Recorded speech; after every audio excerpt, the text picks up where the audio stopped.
Hi everybody, and welcome back to Lost Genre Reddit Stories. This post is from the subreddit Relationships, and it's by user BoringGF32. My boyfriend, 20 male, and I, 20 female, always fight about how boring I am. Help? We've been dating for 2 years. We're juniors in college, and we currently live together with a few other roommates. A bit about our personality. We're both introverts with social anxiety and prefer being with each other than being with other people. We don't have friends but are close to our families. My approach to my anxiety is to weave around things that bother me, finding fun elsewhere. My boyfriend likes to face his head on. This leads to our personalities diverging considerably. I'm a simple person. I like staying home, cooking, studying, and watching Netflix. I like doing these things with my boyfriend, and I feel happiest and most comfortable while at home. My boyfriend, on the other hand, says he regrets spending so much time at home and wants to go out and do things. Once a week or so, we argue about how he always wants to go out and I never do. The things he suggests just don't appeal to me, but I don't really have any other ideas. Deep inside, I feel like him wanting to go on dates so often is a bit childish. We're adults now, in a long-term relationship, so we don't need to impress each other and spend so much money going out, right? I know dates are important in most relationships, but I'm used to observing relationships where work, studies, and household duties take over, and time together is passing out in front of the TV. He agrees that as we get older, life will be like that, but instead of preparing for it, he wants to enjoy being young. It's not like he wants to go out to bars or anything. Neither of us drinks or parties. He likes going out to movies and other college events. I'm honestly sick of college clubs and socializing. If we do go out, I like leaving the college campus, but that gets expensive around here. I guess what I'm asking is, are there compromises we can reach? I know that staying home all the time isn't good for our relationship, but is there a way I can fight the anxiety and lethargy whenever he says, "Let's do something"? I'm sick of fighting. Also, is leaving the house once or twice a week for reasons other than class reasonable? Is this what most couples do while in college? I always thought dates were sort of a once a month thing. Wow, OP, hold on, I don't understand. You're asking if there is a compromise that you can reach, however it sounds like you are unwilling to compromise with anything that your boyfriend wants to do, and if you do, well then you kinda pout. I understand, of course, that you have social anxiety and it can be uncomfortable, but your boyfriend is not asking you to be the center of the party at any moment. He's asking to go to a movie with you, maybe go out to dinner with you. Why can't you do that around campus if it means it won't be that expensive? That would be a compromise. In my opinion, OP, if you keep going down this road, where your only compromise would be to do something that you enjoy doing if it means going out, then I don't see much of a future for your relationship, to be honest. One part I found really weird about your post is that you are preparing to be older? I really don't understand what you mean there. Like, passing out in front of the TV in your 20s will prepare you to passing out in front of the TV at 40 or something? That's an odd perspective in my opinion. But regardless, what do you guys think about this situation? What kind of advice would you give OP? Let me know in the comment section, and now let's move on to the community comments to see what they said. Just Breathe 86 says, "Oh my god, you are incredibly selfish. I think your argument that going on dates is excessive and movies are boring are just ways to just keep doing what you want to do and ignore your boyfriend's desires." Guess what? Being in a relationship involves doing things like going to see a movie that you might not want to see because your significant other wants to see the movie. Are you really too selfish to go see a movie that your boyfriend wants to see because it's boring? You sound like a petulant 6-year-old child who only wants to do what you want to do. You're trying really hard to appear mature and adult, but you really are acting like a spoiled child with no idea how to compromise or behave in an adult relationship. I suggest that you actually start compromising and doing things that your boyfriend wants to do before he gets his social anxiety under control and dumps you for someone who cares enough about him to do things that he wants to do without calling them boring. Maybe once a month, the two of you can go see a movie that he wants to see. It'll cost you $20 and a couple of hours, but you'll be making your boyfriend happy. And OP responds, "Gosh, that's hard, but I admit that you're making good points. I can go to movies and stuff to make him happy. I'm trying to find out if there's a way I can enjoy some of the stuff we do. That's all." Saint Maria says, "I think the most important thing here is whether you actually want to overcome your social anxiety. You're showing classic avoidance behaviors, and it's obviously affecting your relationship, whether you are aware of it or not. Your boyfriend wants to overcome his anxiety, and it's hoping that both of you can overcome it together. I hate to say it, but if you continue as you are, avoiding things, he will grow without you and it will be the end of your relationship. You need to address your anxiety and get some therapy. I know change is hard and scary, but it is a good thing. And no, successful marriages and long-term relationships do not involve sitting around doing anything. Going on date nights, doing activities isn't about getting to know each other. It's about connecting and enjoying doing things together, solidifying your relationship. You need to decide whether you want to change or not. Everything else is just a symptom of your anxiety." And OP responds, "My boyfriend's approach to overcoming anxiety is just facing it head on, which is admirable, but not the approach I want. I do tend to avoid things that stress me out, but that keeps me calm in the long run. I've had therapy in the past. My anxiety was determined to be mild. His is very severe and he was medicated for a while. I'm tired of fighting and I'd like to fix things just to stop that, but I also don't want to be miserable on these dates either." Underscores and hyphens says, "Sounds like you have some irreconcilable differences that likely will get worse over time. Some people like to lounge around the house and there's nothing wrong with that. If you want to make the relationship work, try to make a concerted effort to go out more with him. If not, find someone who's more suited to your tastes." And OP responds, "I don't really want to shop around for another boyfriend, especially since the people I'm attracted to tend to be a bit more outgoing. At least, I've never met anyone who likes to lounge around more than I do. I'd like to make this work. Yesterday, I made myself go out, but there were just so many anxious moments that he could tell I wasn't having fun. And we honestly could have had just as much fun watching Netflix as we did watching the college debate." Well, it sounds like the community is calling out OP and really trying to give her advice, but OP's just not hearing any of it. At least that's my impression. Now, let's move on to the first update to see what happened after this. I honestly thought my relationship was over after all this. Things got worse when my boyfriend said he wanted to visit a pub and try alcohol for the first time. We're in Dublin, so I guess pubs are sort of a thing, and we had yet to see one. I honestly thought this was his last chance date for me, and the pressure just started to mount. I really didn't want to go, but we went anyway. Little by little, things just fell apart. We missed a bus and had to wait for the next one. We walked to a pub and literally stood there wondering what to do. Do we seat ourselves or wait for a waitress? We paced back and forth through the lobby, sat down, stood up, and eventually we left the pub. It was pretty late and we were hungry, so I suggested we go somewhere else to eat. He suggested surrounding restaurants, and I honestly shot them all down. They were either too formal, too sketchy looking, etc. Boyfriend got really upset. He stormed back to the first pub and said he was going to eat there and I could join him or not.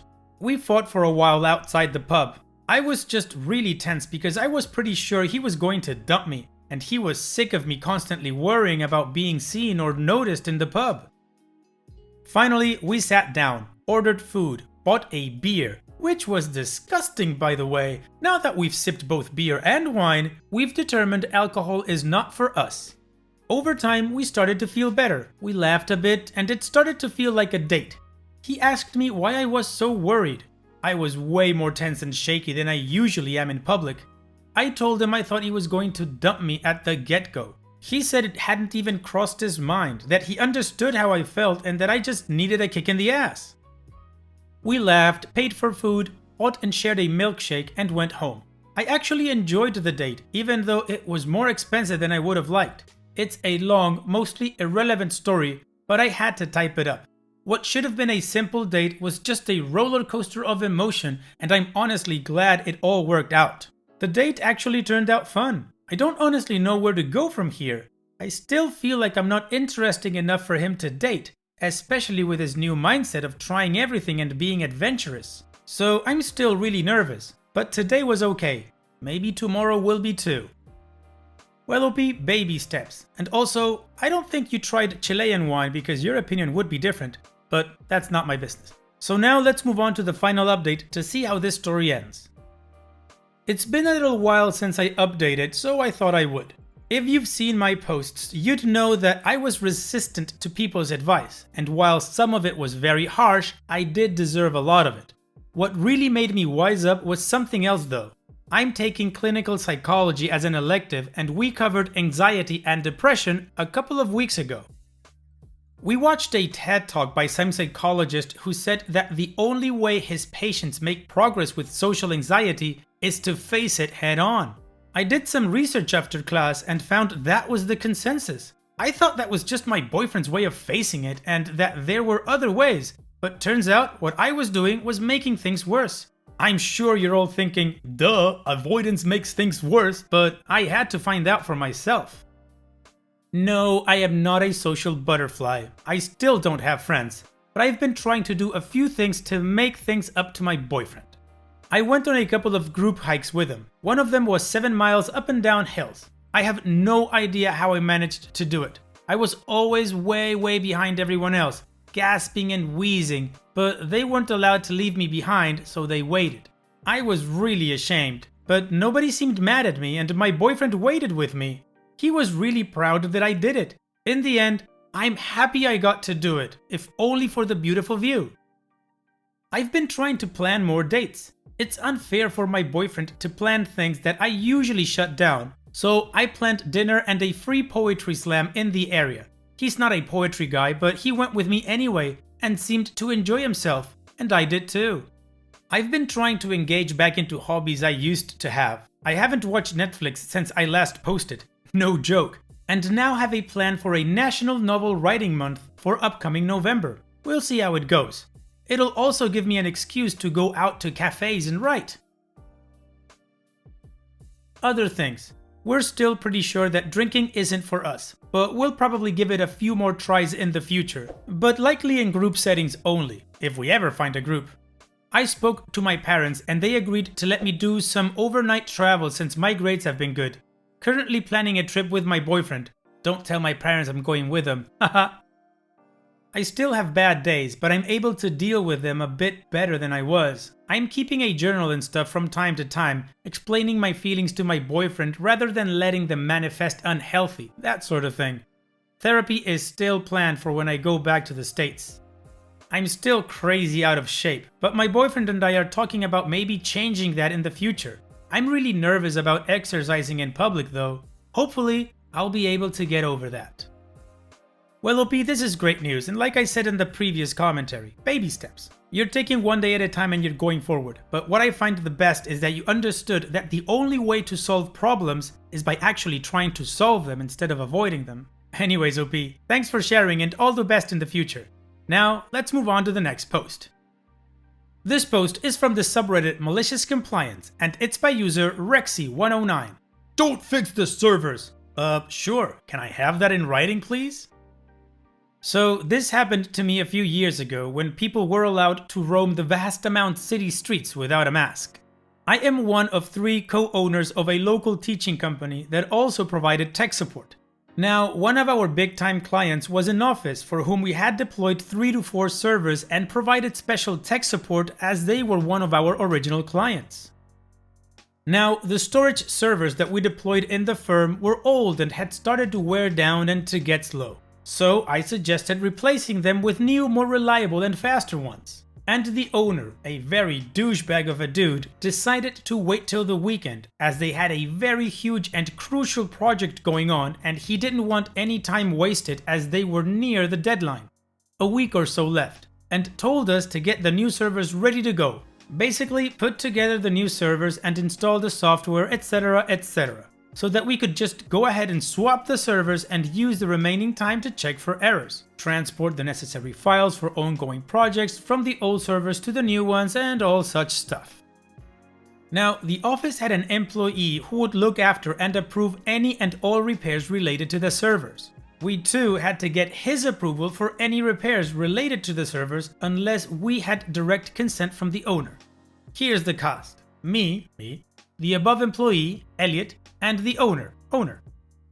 So around 4 to 5 days before the new servers had to be deployed, we went and did our routine checkups on the servers and found a major issue with the servers that could lead them to crash hard, like not being able to work again hard. So as anyone would do, we wanted to resolve the issue. Luckily, it was nothing we hadn't seen. In fact, we predicted that it may occur and would take only an hour's worth of downtime.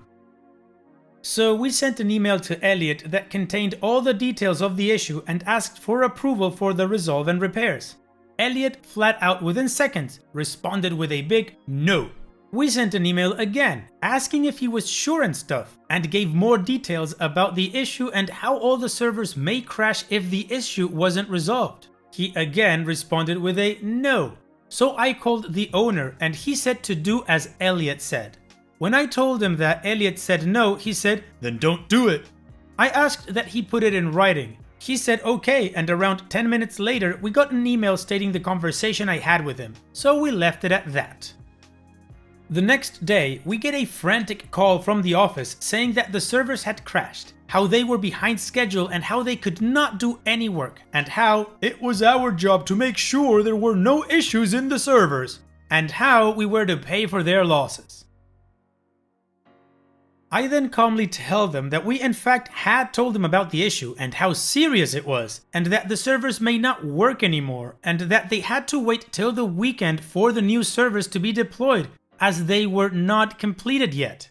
The owner got insane and said that we hadn't told him about the issue, but when I sent him the email chain between us and Elliot, and his own email, he shut up and knew he couldn't do anything. He asked us to hurry with the new servers and hung up. The next weekend, we deployed their new servers. The best part is what would have cost them only an hour of downtime in repairs, costed them 4 days of downtime and possibly a lot of money as they were late to finish the project. And yeah, Elliot was probably canned because I never again saw or heard from him ever again as I came to a new more awesome employee the next time we went for repairs again. Well done, OP! I remember in a previous life of mine when I used to work in the corporate world that's what I would do after every single meeting I attended. I would always write an email with each and every point that everybody had agreed upon with who was responsible for each one. This way roles and responsibilities were always clear, and it always helped stop those comments like, "Oh, I don't remember," or "Oh, you didn't tell me that," or "That's not what we agreed on." Anyways, thanks for sharing, OP, and take care. And it's that time that we've reached the end of the video. I hope you enjoyed today's stories. I really did enjoy reading them to you. So if you did, then don't be shy and go ahead and give the video a like. And don't forget to subscribe or even share this video with people that you might think will enjoy my storytelling. Also, if you have the time, go down to the video description and check out all the links I have for you, from our Discord community to my channel merch. And finally, I'd like to say thank you for watching. It really means a lot to me that you enjoy my videos. And having said all that, I'll see you guys in the next video.